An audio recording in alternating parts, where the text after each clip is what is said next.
So hello everyone and welcome to today's United Planet webinar. I'm Kelly Ryan from the United Planet team. I'm the operations manager and we're so glad that you're here for this conversation on intergenerational peace building. Because we're gathering in the month of May, we also want to honor the spirit of Mother's Day, not only mothers, but mother figures, mentors, caregivers, and all those who nurture young generations. In many ways, these are the quiet architects of peace building, the people who guide, encourage, and hold space for others to grow. Today, we're joined by three remarkable leaders who embody this work in different ways. We'll explore how peace building happens across generations, across cultures, and through relationships. Jill Tracy is the CEO of United Planet and has spent her career building global community through service, exchange, and cross-cultural learning. She brings decades of experience in global leadership and community development. Katy Hansell is a United Planet board member and a leadership consultant, known as the Impact Whisperer. She specializes in helping leaders and organizations unlock clarity, courage, and purpose. And she brings a deep commitment to mentoring across generations. And we're joined by Catalina from Colombia, Catalina Echavarria. She's one of the leaders of one of our closest organizations. She hosts a lot of our volunteers. The organization is called Primed, and her work centers on youth development, community resilience, and intergenerational collaboration in communities navigating complex social realities. So as a mission-based organization, we always feel it's important to state and understand our mission and the context of our engagement. So our mission is to foster cross-cultural understanding while addressing our shared challenges through partnership to unite the world in a community beyond borders. And we do that through being a global nonprofit organization. We are at the intersection of language, culture, and service. We create global community, one relationship at a time. We connect volunteers and interns with communities in 40 countries. We support the UN SDG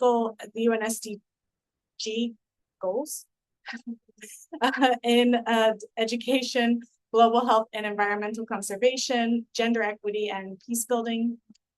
We have over 10,000 global volunteers, or we have had over 10,000 global volunteers since 2011.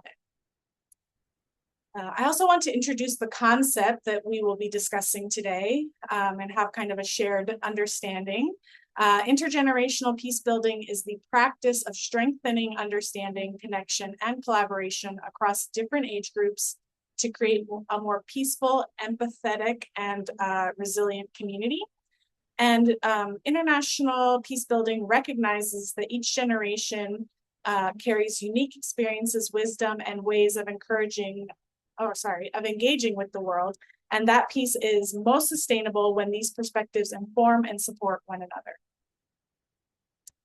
At its core, intergenerational peace building involves sharing stories and lived experience to build empathy and mutual respect, learning from one another's strengths, whether rooted in experience, creativity, or new ways of thinking, working together to address shared challenges, both personal and societal, modeling curiosity, listening, and compassion across generational lines, creating spaces where younger and older voices are equally valued. And it is peace building as a daily practice. So cultivated in families, classrooms, workplaces, and communities where generations learn with and from one another to foster belonging and understanding. We have some photos here, just with this intergenerational peace building in action. I'm going to stop sharing my screen and we'll move to the panel discussion portion where I will be leading us through that. One moment as I switch gears here. So to begin, I'd love to hear from each of our panelists. When you think about intergenerational peace building, what does it mean in your work and your lived experience? And I think we could start with Jill on this one so that you can also give a welcome to all. Yeah. Thank you, Kelly. This is wonderful. And thanks to everybody for joining this session. I'm very excited about this topic. I'm a big believer in peace building in general, and then intergenerational peace building is such a powerful concept, and I really love it. So I'm so glad that you all are here to engage with us. And I want to say a huge thank you to Kelly for being our MC, and to Katy and Catalina for joining on this panel, and to Carlos, who's going to be monitoring the chat for Q&A. So thanks to everybody. It takes a village. And yeah, this is so exciting. A little bit about me. I'm the CEO of United Planet. I have been for the past year and a half. Prior to that, I joined the board of United Planet back in 2023, along with Katy and others. And it's just been such a pleasure to be part of this organization that's fostering global understanding, one relationship at a time, whether those are intergenerational relationships or all of the above. Since the year 2001, Kelly said 2011, but the slide said 2001. I don't even think she knew she said it. And I was like, oh no, this is our 25th year of existence. So I'm so excited. We're celebrating a quarter of a century of fostering global understanding and building relationships around the globe in over 40 countries around the world. I live in Seattle. United Planet is based in Boston. That's where it was born. And Dave Santulli is our founder, and that's where he was from Boston, is from Boston. And that's where the origins of United Planet come from. But I am in the Seattle area. But I am not just a Seattle person. I actually grew up in the Chicago area where Katy is, and I've lived all over the globe. I was a Microsoft employee for 21 years, circumventing the planet. I served in the United States Peace Corps in Paraguay. I lived in Paraguay for 4 years. I was a Rotary Exchange student long ago in Brazil for a year. And currently in my life, I'm not only the CEO of United Planet, but I'm also a Rotarian, Rotary International, which does a lot of goodness around the world. I'm also a Girl Scout troop leader, and that really is a big part of my intergenerational peace building. I'm also a PhD student, almost to be a candidate. I'm this close. And I'm also the mother of 3 teenage daughters, which is very fun from an intergenerational peace building standpoint. So it's just lovely. It's really great. When I think about intergenerational peace building, I think about the everyday ways that we learn with and from one another across age, across culture, across lived experiences. So at my work at United Planet, I see peace building as deeply relational. It's built through listening, curiosity, and the willingness to be changed by what we hear. So across generations, we carry different forms of wisdom. We carry our lived experience, we carry our creativity, resilience, new ways of seeing the world. And really, intergenerational peace building is the practice of bringing those strengths together and extracting that from others as well, and really, figuring out ways to catalyze and take it to the next level together. So it's how we build communities that are more empathetic, more connected, and more capable of navigating complexity together. And it really does, by doing these things, we can bring about a ripple effect around the world of peace and understanding. So that's how I think about intergenerational peace building in my own personal life. Thank you, Jill. I want to turn to Katy Hansell, who's a member of our board. Welcome, Katy. Thank you. I am so honored to be here and be with this global panel, talking to a global audience on behalf of a global organization. I am so proud to be associated with United Planet.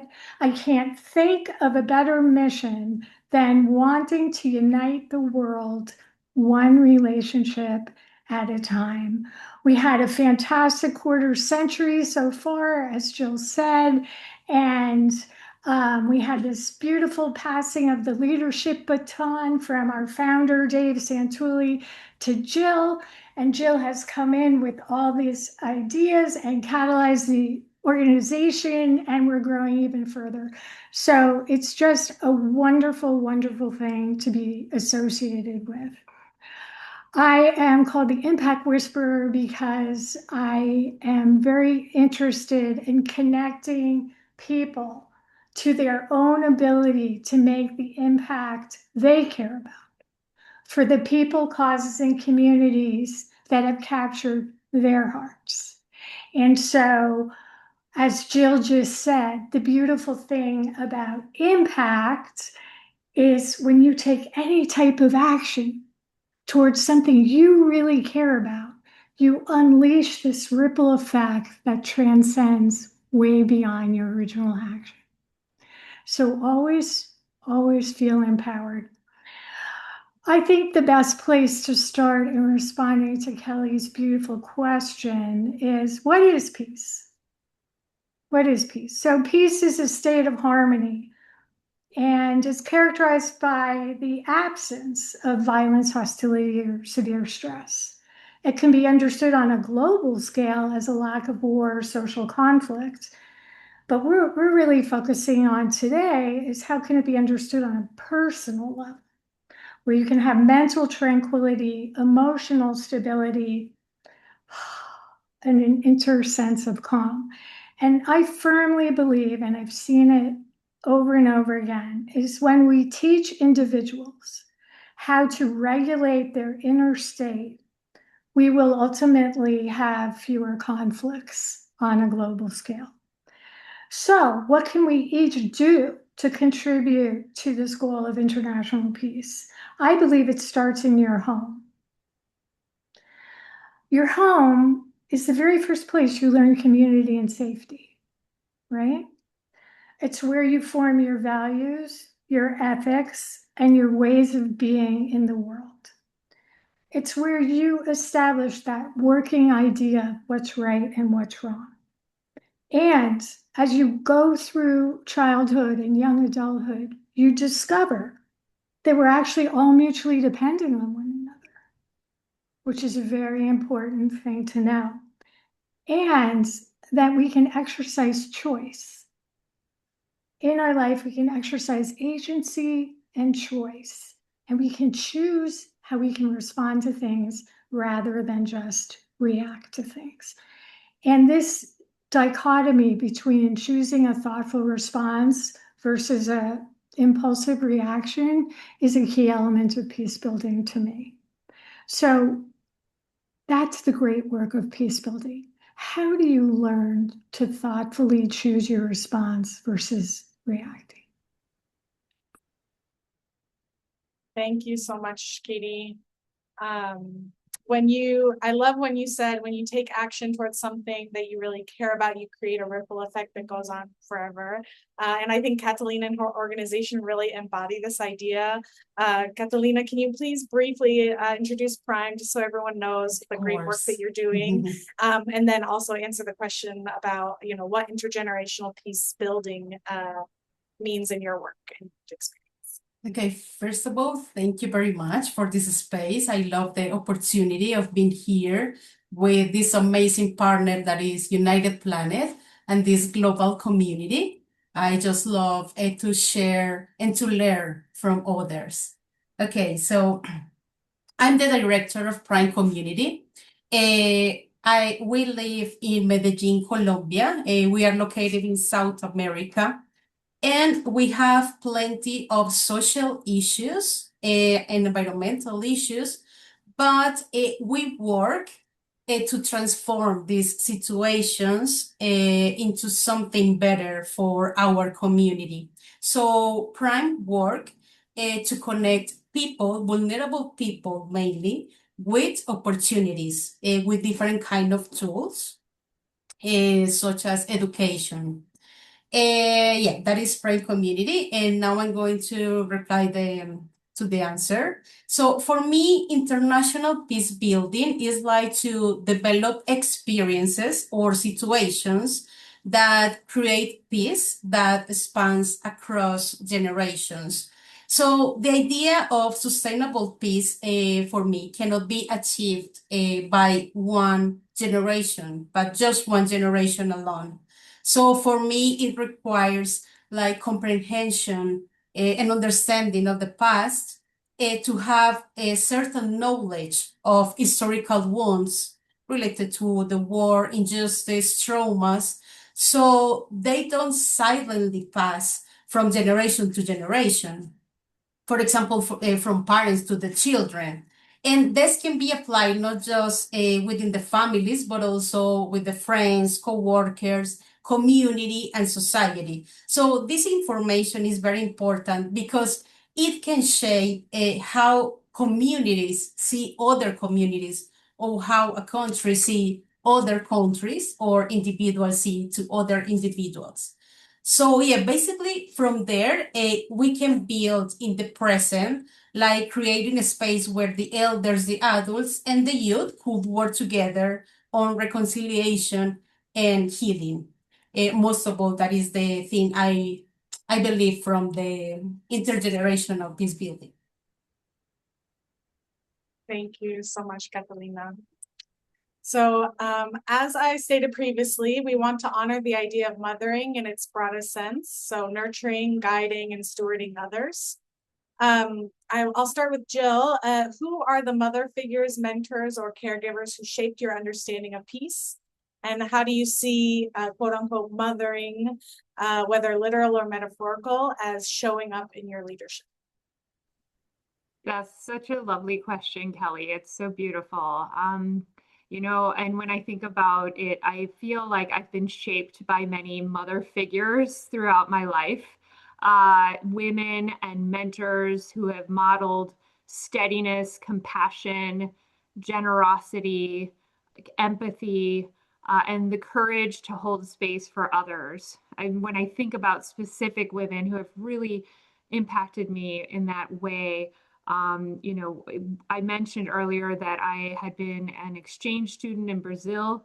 My host mothers, I lived with 4 different families. Each of them taught me, so many things. And then later in life, I served in the Peace Corps in Paraguay, where I lived for 4 years. And I saw mothering in a whole different context where, there's no electricity, no running water, no paved roads. You basically are living, day to day. And mothering is very hard when you don't have running water and you don't have electricity, and it can wear on your patients. But the women that I lived and worked with in Paraguay showed so much, like an unending fountain. I don't know how you say it in English, fuente de paciencia, of patience and compassion and care that I had never seen on an unprecedented level. And especially considering how little they have, how much they were willing to give. So it just taught me a whole new orientation to what, being a mother or a steward of the community is, because the mother figures in the community weren't always necessarily a mother of their children. They, or had any children. Some of them didn't have a child of their own, but they all opened their hearts and homes and arms to all of the children in the community. It was definitely a very, it takes a village to raise a child concept. They were living that every single day. And it's just so beautiful to see that. And it impacted me so significantly that now, as I've been raising my 3 children, I emulate what I've learned from them and try to, be that kind of a mother to my children and be that example. And I also do that in my leadership. Mothering shows up as creating environments where people feel seen and supported, where their gifts are recognized, and where they can take risks. It's a practice of nurturing people's possibility in young people, in communities, in the relationships that sustain peace. So I think, the unleashing that Katy had talked about earlier, I think that's mother figures that can, unleash in people their potential is really a beautiful thing. So I hope I answered your question, Kelly. I got too excited about all these mother figures in my life. I wanted to pay homage to them. Perfect. Yes. I'll turn to Catalina now. If you could answer the question about how those figures show up Of and shape course. your understanding. So for me, the main figure that has shaped my understanding of peace, I must say it was my mother, mainly my mother, just being herself. Like I took her as a reference of love, empowerment, hardworking, fight for her dreams, made the others to respect her, have a voice. So you can notice when my mom used to arrive to any place because you used to feel something like, oh, I want to be like her. She's just amazing. So she's the main person that has shaped my leadership. Other figures, I feel very connected with Jill when she talked about social leaders in Paraguay, I think. So the women that are social leaders here. So they are extremely resilient. Sometimes I can understand after all the pain, after all the suffering they have passed during the years, how can they still feel motivated to fight for their community's rights?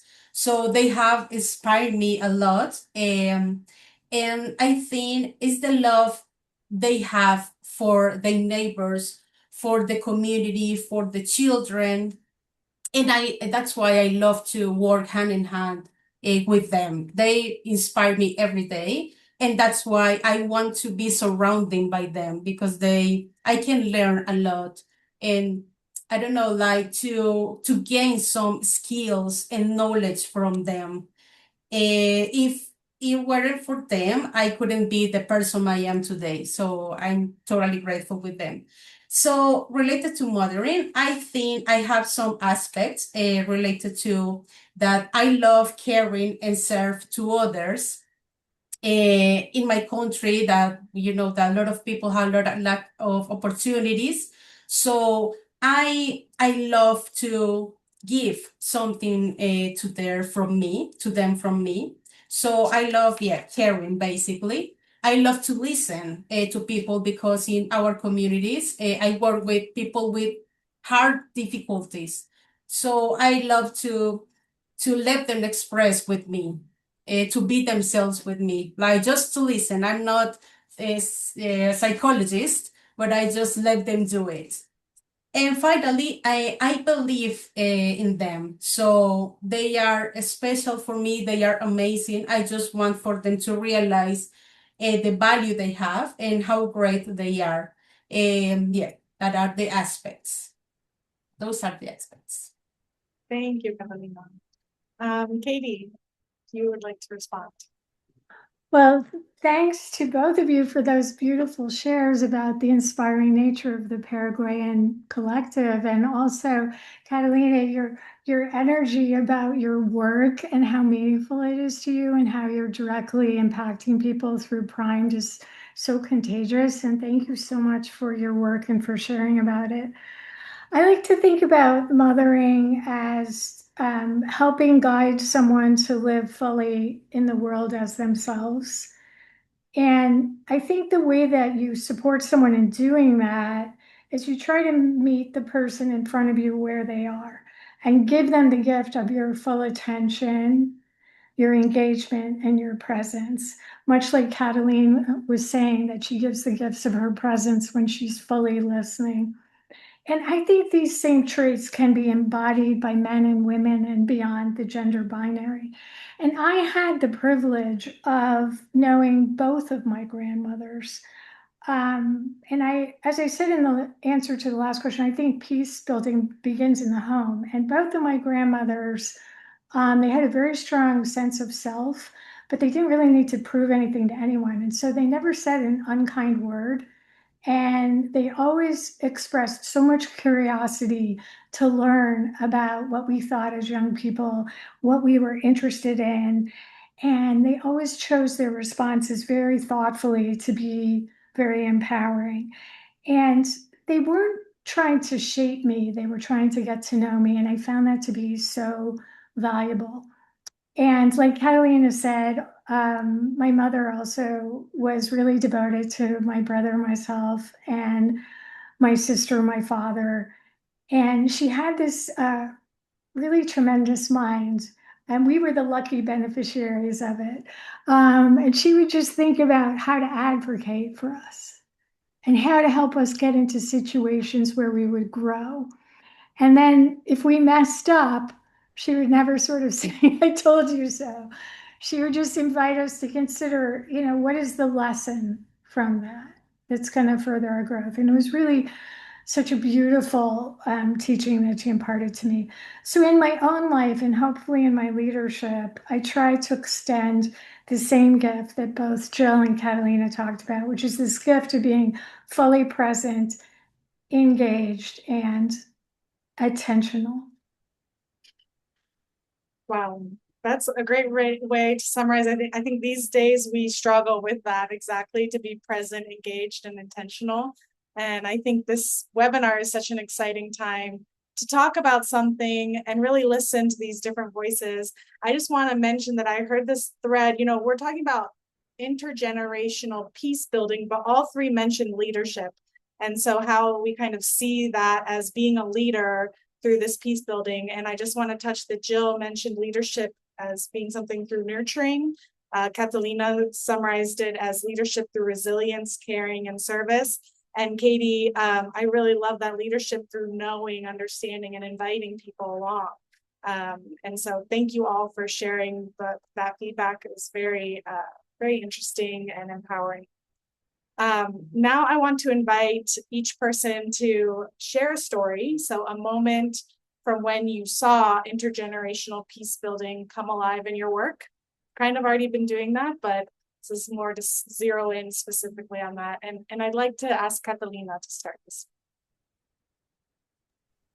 Okay, as I was saying before, I really admire the social leaders that are women in our vulnerable communities, marginalized communities. So basically, I want to let you know the reason why. So as I told you before, I live in Medellin, in Colombia. So we have a huge percentage of poverty. And in the marginalized neighborhoods of our city, you can easily notice a pattern that has been happening during the last decades. So in our marginalized neighborhoods, they used to have like a thought related to women. This is more focused to women empowerment, but it's just like a reference for you to that is related to the question.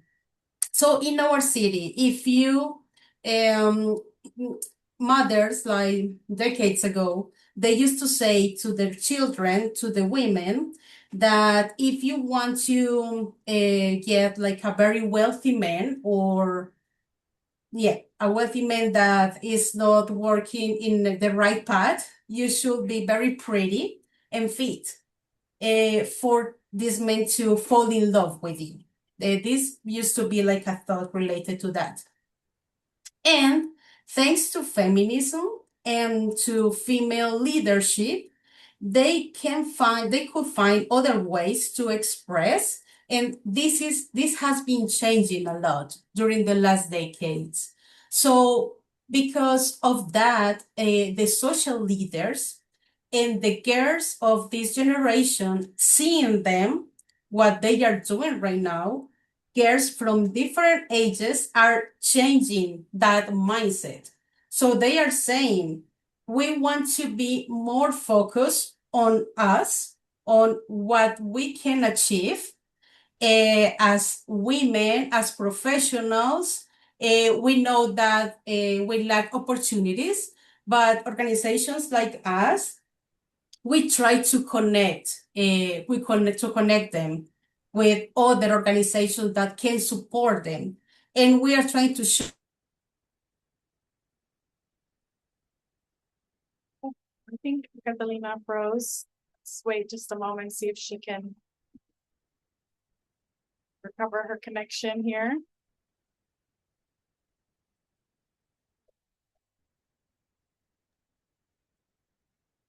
The challenges of international Yes, everything. Oh, there she is. exactly. Hi, Catalina, you're Oh, back. so sorry. So sorry Okay. No, about it. Yeah, just no. to, oh, so sorry. Yeah, just to end with my idea, thanks to the social leaders, the new generations are noticing that they can do things in a different way and to work by themselves to achieve their goals. Wow. Thank you so much, Catalina. Peace building through feminism. I really like that. Katy, would you like to share?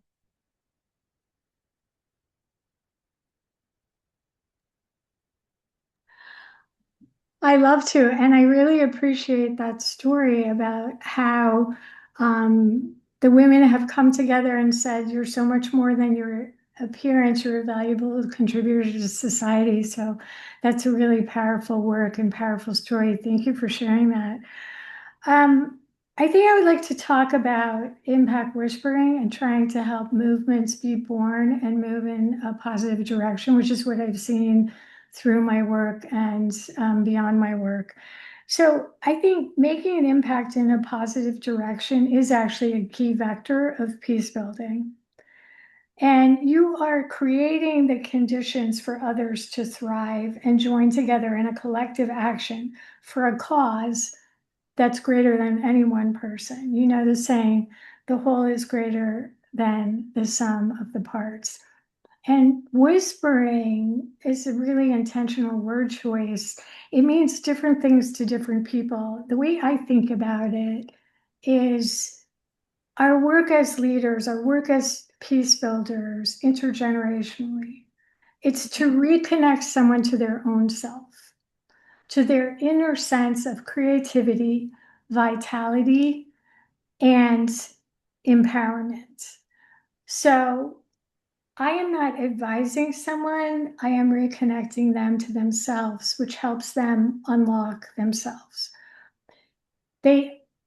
You want people to feel empowered, and due to situations in our life, sometimes we lose that sense of power over our choices, our destiny. We feel trapped, we feel stuck, we feel lost. And so the impact whispering is really just about reminding people that they are naturally creative and they have everything they need within themselves to fully realize their potential. But it certainly helps to be connected with opportunities like the work that Primed is doing, that Catalina is shepherding.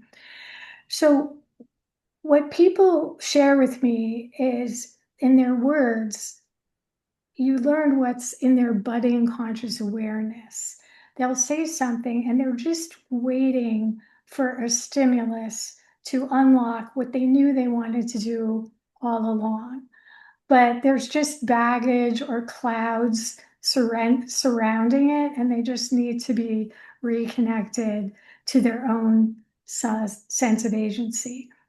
So I talked to somebody and I said one thing that was actually just a reflection back of what they said.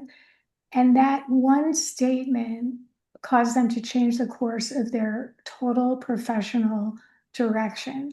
I've never seen anything like it. They were here and they were there because they had it within themselves all the time. They were just waiting for the invitation to unlock. So as we all know, when you change how you feel about your work, it changes how you feel about your whole life. So this person was able to have an epic transformation hatched by just one small reflective statement affirming what I heard from them. So never doubt the power of your words. Even if you're just, it's actually almost more powerful to reflect someone's words back to themselves, right? To help them unlock and pursue their potential and their destiny. Perfect. Thank you so much. Yeah, thank you for that peace building through movement. I think that sounds very beautiful, and this shepherding of people is really beautiful work. Jill, would you like to respond? Yeah, I love this. I love these stories.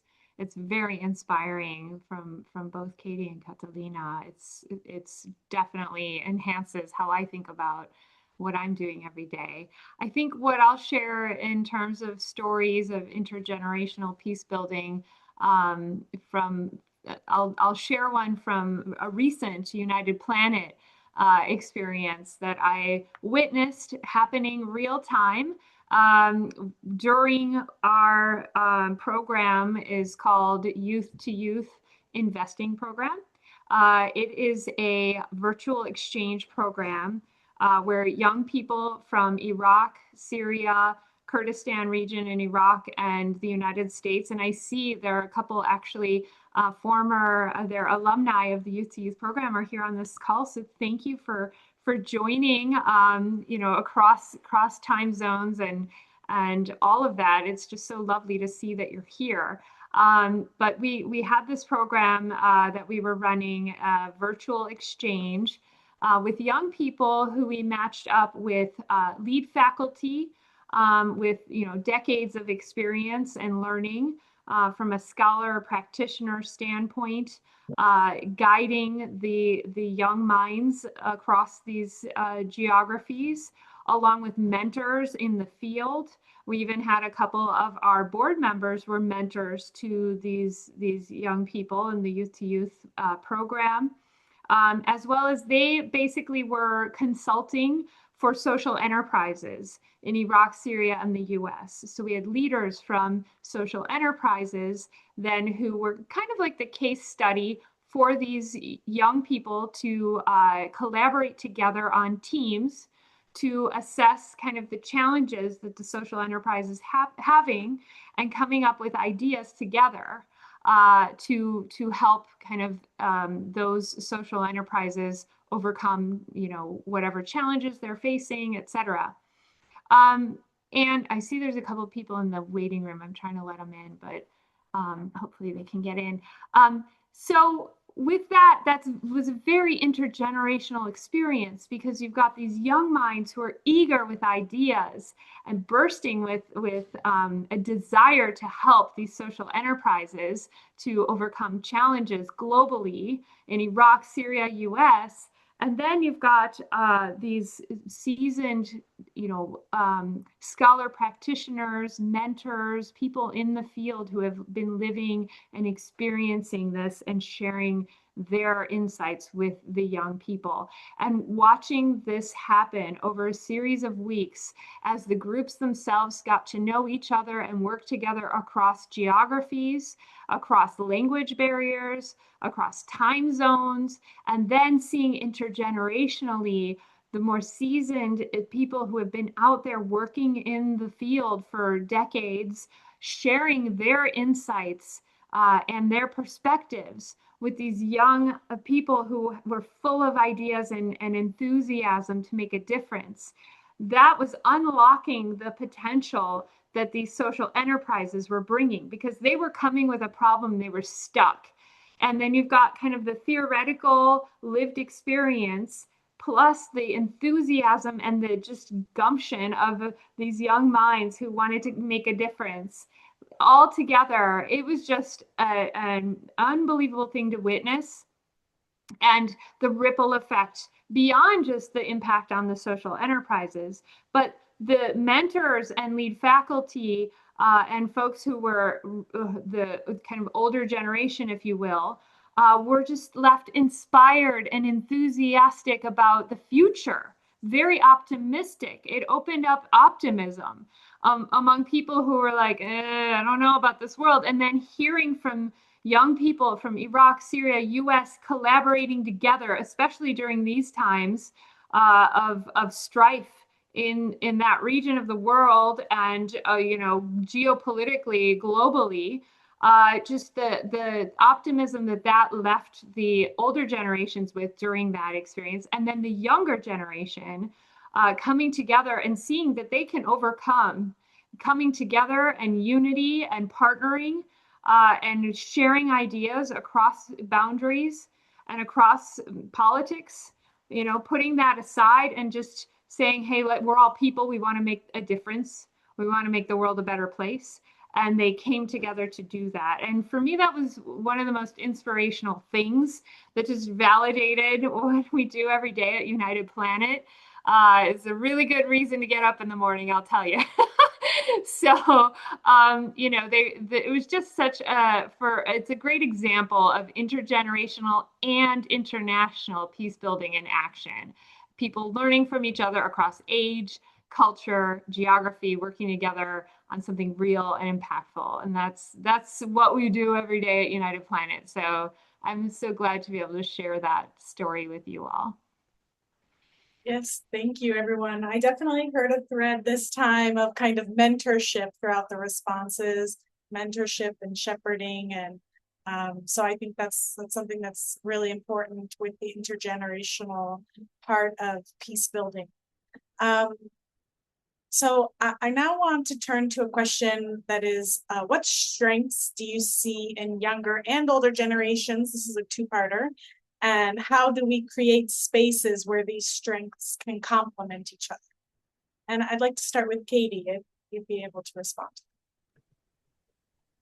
Jill, that was a fire example of international, intergenerational building. And that's just proof in the pudding why I'm so proud of United Planet contributing 2 million service hours across 43 countries. And this type of experiential project building where people are getting hard and soft skills from the experience and really coming to know each other as individuals. So thank you for sharing that story about the Impact program.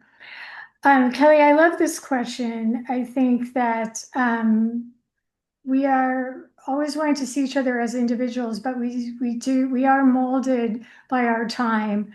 So I think there are some distinct properties to the generations. What I love so much about the younger generation, and pretty much everyone on my team is decades younger than me, they're all Gen Z, is they're so inclusive. They're just naturally inclusive. They don't even think about it.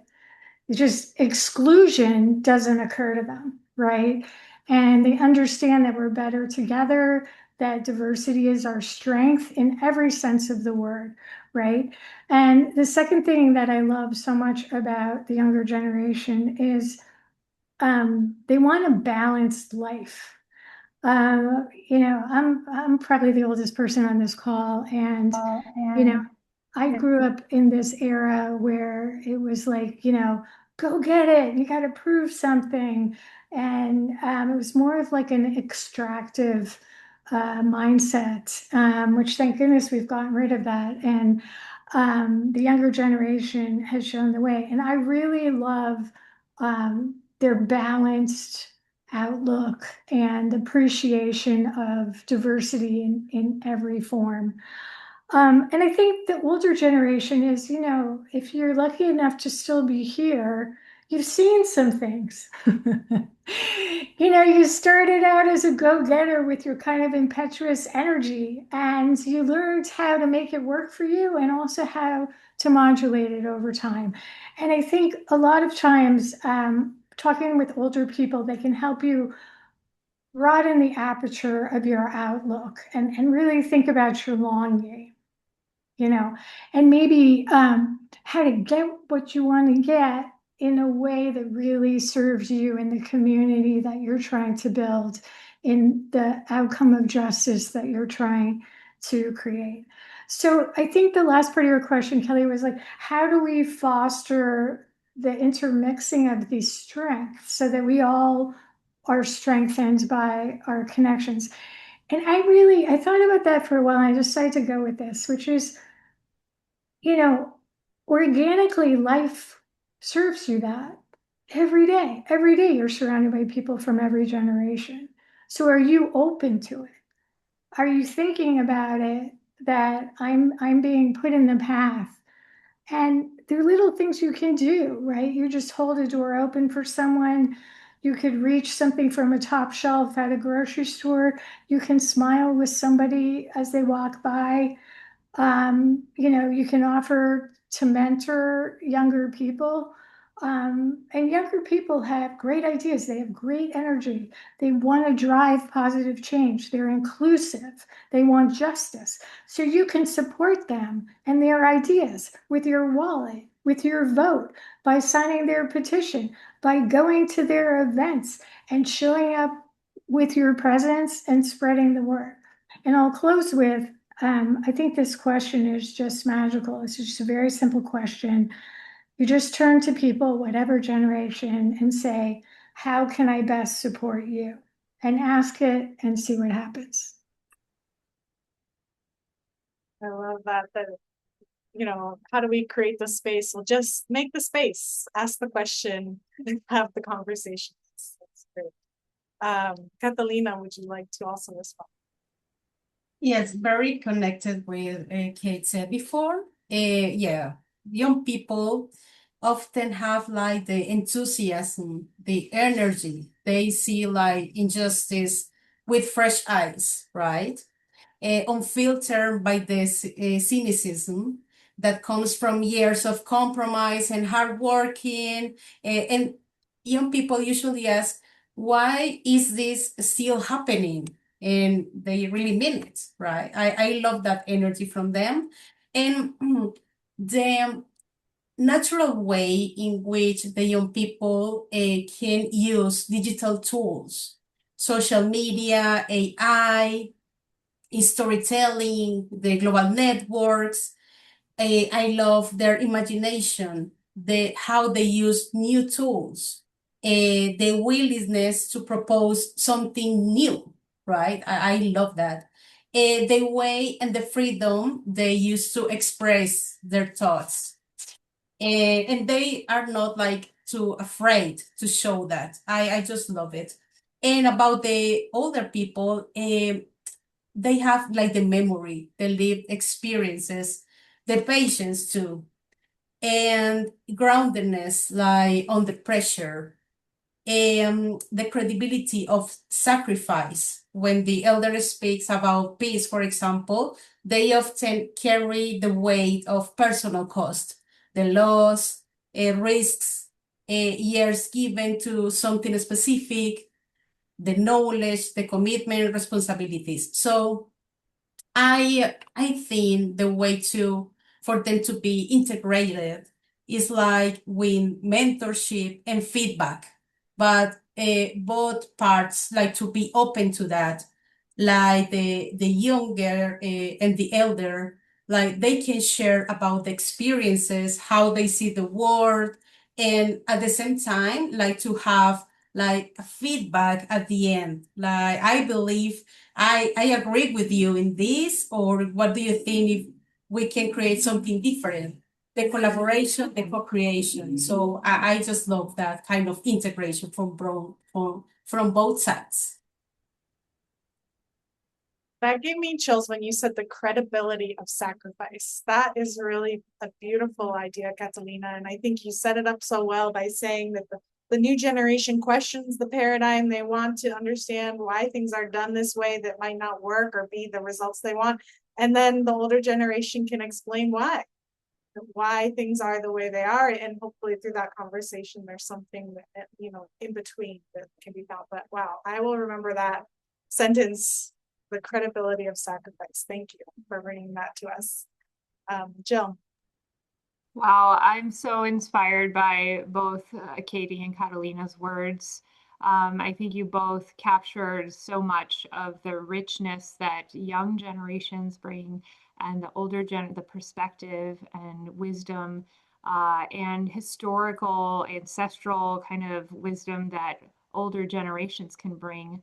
And especially as we see different populations of humanity kind of disappearing from the globe, and extinction of cultures, languages, people, and that is where the historical memory lives in the older generations. And then the responsibility resides with the younger generations to remember and bring those echoes to the fore so that we can hear those voices that are lost. And that historical sacrifice that people have made is not in vain, and carrying on traditions.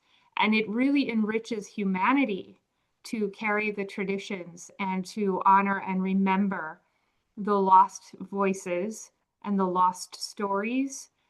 It will help all of us. It's like, biodiversity that we have in nature.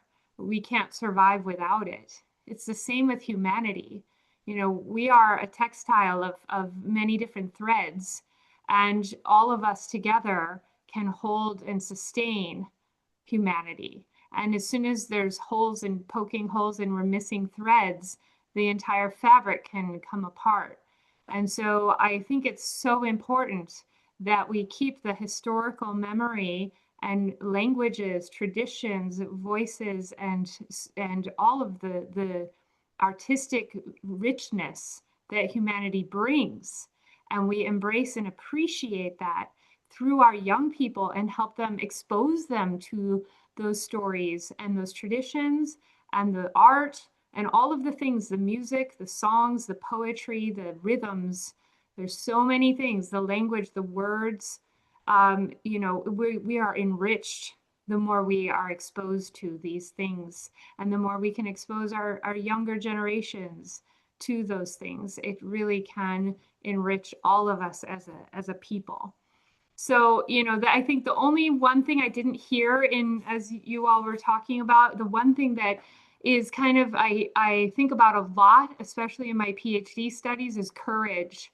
The younger people and the older generations, the courage that spans across humanity and the moral courage that keeps us having a North Star, to keep this in mind of, hey, we're all humanity.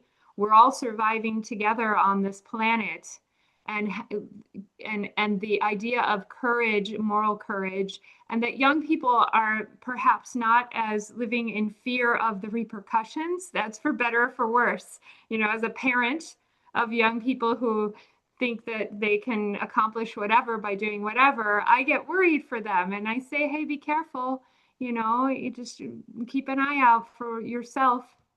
But at the same time, that courage can be hope for humanity. So, the older generations are always kind of saying, be careful, watch your step. And the younger generations are marching out and doing what it takes to lead us all. And so hopefully, we're leading us all to a better future.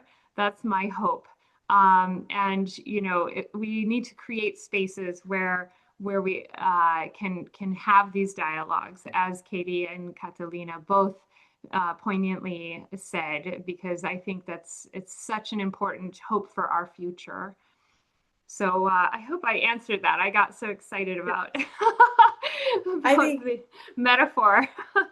I think you did a great job answering it and helping to tie some of the things together. I think a lot of what I was hearing from everyone was peace building, respecting peace and justice. So how do we, have forward movement, but also recognize what has happened that brought us to this point, and try to preserve as well the generational memory, or the memory, because if we don't learn about it, history will repeat itself. So we also have to preserve, and I really appreciate you all sharing around those concepts. So I wanted to see if everyone could respond. I know it can be hard sometimes to filter down, but see if each panelist can respond with one actionable item. And the question is, what are a few simple ways? So the few will be the three, although if you want to cheat and do a little few within your response. So what are a few simple ways people can practice intergenerational peace building in their own families, workplaces, or communities? So something that's actionable, and we leave here feeling like, okay, I can do that. And this time I would like to start with Katy. Okay. I love this question. Words without action does not create the change that we want to see in the world. We need words and action. So here you go, asking that question. I'm going to sneak in my 3-step process. Set a clear objective, communicate your goal, and host an open meeting. Okay, and this is how you're going to take action on your aspiration for peace building. Let me run through real quick. Set a clear objective. In order to achieve something, make an impact, you have to be clear about what your objective is. So peace is a broad term. So I encourage you to pick a specific facet of it. Do you want to know your neighbors better? Do you want to meet people from different backgrounds, outlooks, and generations? Do you want to build a coalition around change to your community? You need to get clear up front about what you want to achieve. Why does it matter to you? What does the outcome you're seeking look like? And where are you going to ask for help and support? That is the hardest part. Boom. Once you have this clarity, you're off and running, and the next 2 steps are easy. Step number 2, communicate your goal. So we live in a global society, which is shown on this call and through United Planet, but there are always competing agendas for our attention and our resources. So if you want to create something that matters, you got to figure out your messaging and your communication strategy. Now, people love to hear a short bottom line of what you want them to engage with you on. And if they have the freedom to ask you to hear more if they're interested. If they're not interested, that's okay. Move on to the next person. So you want to deliver your message in a way that the listener feels like you understand them. Sometimes it works well with a hook. You ask them a question that you know they're asking themselves, and then you share, hey, this is really important to me too, right? I really want this for our community too. Finally, step number 3, host an open meeting. You want to invite people to join you before you get too far along, because you want them to co-create it with you, because we just talked about how diversity creates better actions. So you want them to have a voice in how the movement gets built, and hosting an open meeting is a great way to do this. So you want to make sure that you're sharing with them your vision for the better world that the change you're seeking to create will deliver. Don't get wrapped up in design choices. You can do that later. Your job is to sell everyone on the idea that change is possible, a better world is possible. And once everyone agrees with that, everything else falls into place. Words and action, winning formula. Wow, terrific. Thank you. Thank you. Catalina, do you have an actionable idea to share?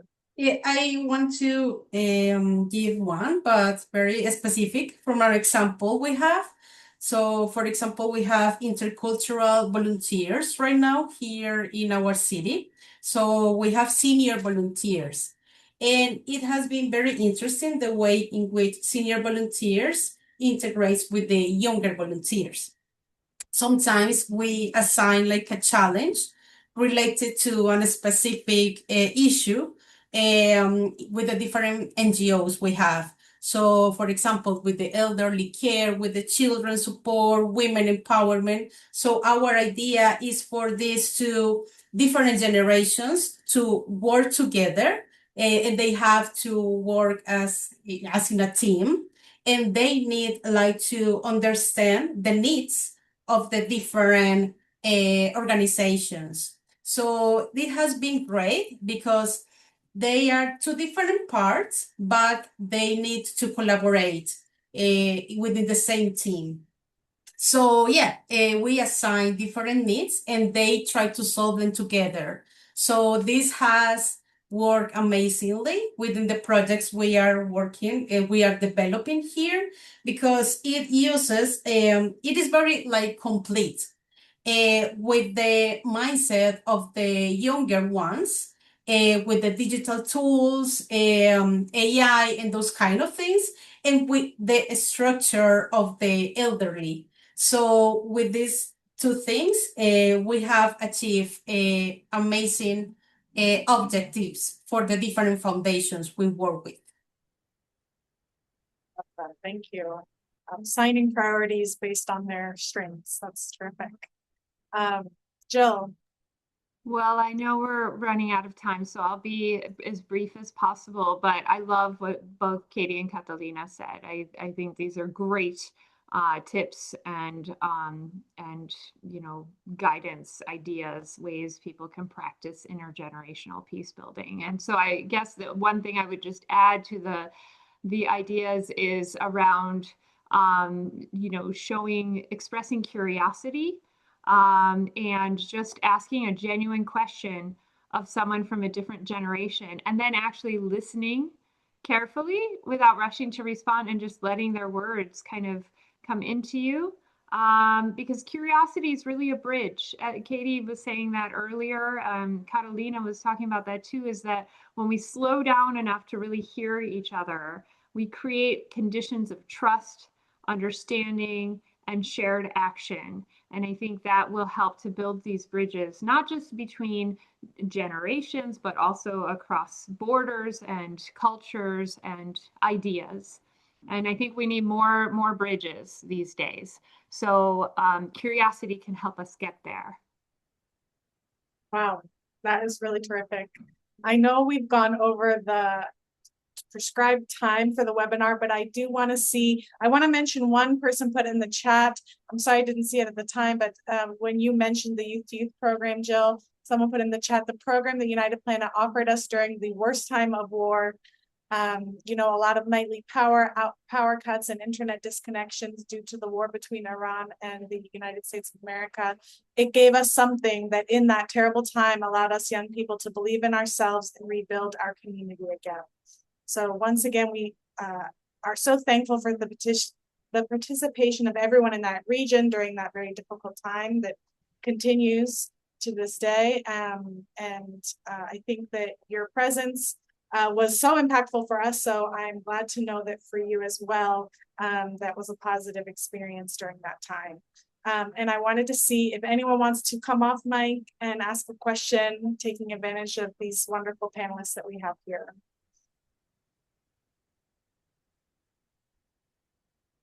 Or you can write it in the chat as well.